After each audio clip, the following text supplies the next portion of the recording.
신간장 칼럼입니다. 오늘은 기독교의 핵심 진리 82번째 주의 만찬, 곧 성찬에 대해서 이야기하도록 하겠습니다. 마틴 루터는 로마 가톨릭의 화채설을 부인했습니다. 화채설이란 성찬의 떡과 포도주가 예수 그리스도의 실제 살과 피로 변한다는 것입니다. 루터는 이러한 교리가 필요 없다고 보았습니다.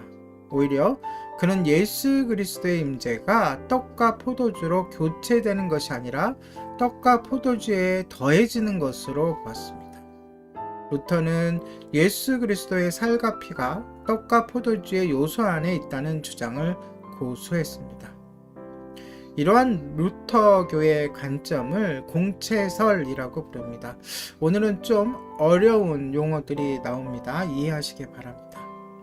예수 그리스도의 살과 피가 떡과 포도주와 함께 있다고 보기 때문이죠. 그러나 루터파 신학자들은 공채설이라는 말을 좋아하지 않습니다.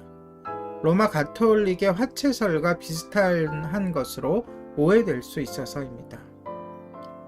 한편 쯔빙글리와 다른 신학자들은 이것은 내 몸이라는 말씀의 실제 의미는 이것은 내 몸을 상징하는 것이다 라고 주장했습니다.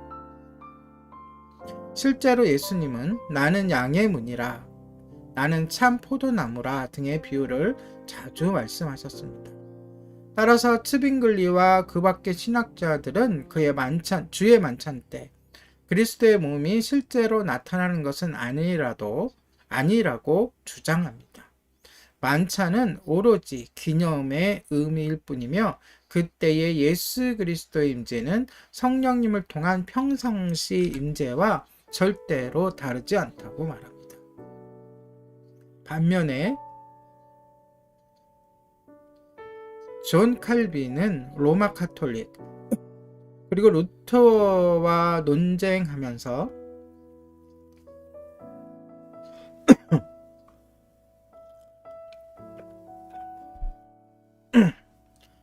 만찬 시 그리스도의 실제적인 임재를 부정했습니다.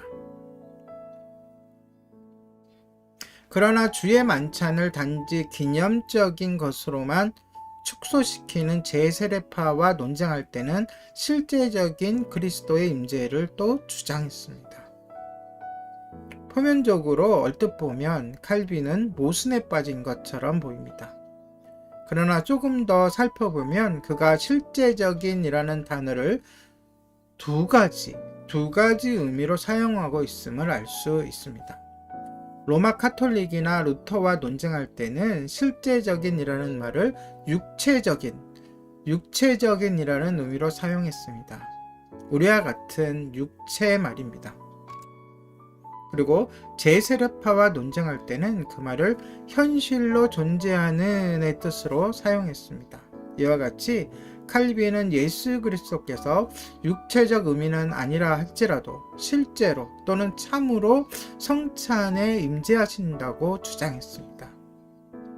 이처럼 신의 속성과 인간의 속성 사이의 전달을 부정했기 때문에 칼빈은 주 451년 칼케톤 공의회에서 정죄받은 네스토리 우파 이단에 동조하면서 그리스도의 두 속성, 인성과 신성을 분리시키고 나눈다는 비난을 받았습니다. 그러나 칼빈은 자신은 그 두 속성을 분리시키는 것이 전혀 아니라 구별하는 것이라고 대답했습니다. 함께 있는 두 속성 말입니다. 지금 예수님의 인성, 즉 영혼, 육체와 영혼, 인간이 갖고 있는 예수님과 똑같이 갖고 계시죠? 그 육체와 영혼은 하늘나라에 계십니다. 그것은 성경이 증거하고 있습니다. 그리고 그 인성은 신성과 완전한 연합을 이루고 있습니다. 인성이 한 장소에 있음에도 불구하고 그리스도는 무소부재 하셔서 무소부재하신, 다시 말해서 없는 것이 없고 아니 계신 것이 없는 신성을 갖고 계시기에 제한되지 않습니다. 예수님도 내가 세상 끝날까지 너희와 항상 함께 있으리라 라고 말씀하셨습니다. 칼빈은 그리스도의 몸과 피가 하늘나라에 있다 해도, 실제적인 육체가 하늘나라에 있다 해도 그것은 예수님의 무소부재라는 속성에 의해 영적으로 우리 가운데 존재한다고 가르쳤습니다.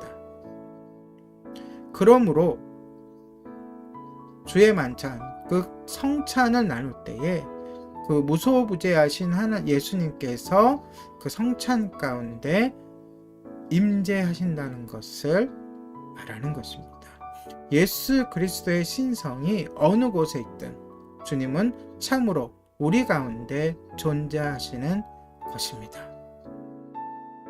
저는 어떤 주장을 하냐고요? 저는 주장을 하지 않고 칼빈의 주장을 따르고 있습니다.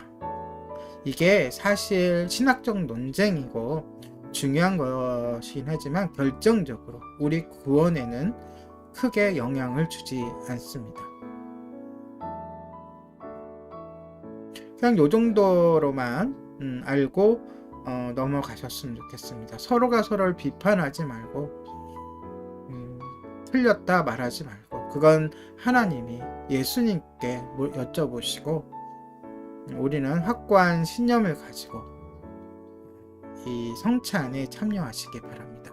오늘의 예림 단장 칼럼이었습니다.